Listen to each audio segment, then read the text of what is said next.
Ayan, sa mga nagtatanong nga pala, yung ito binili natin na Panasonic, I think 3 years na to, magti 3 years. Ayan. So ganyan yung ano niya.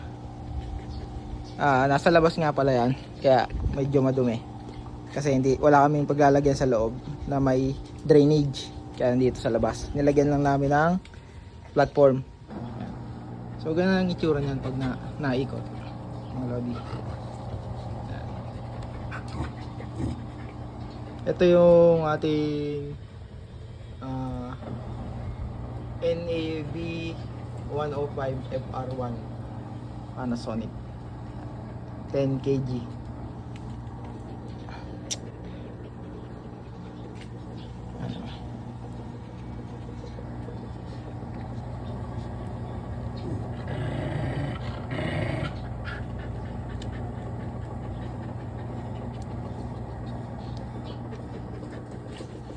Mga lodi, nagda-drying na ata. Mabilis. Bumagal na.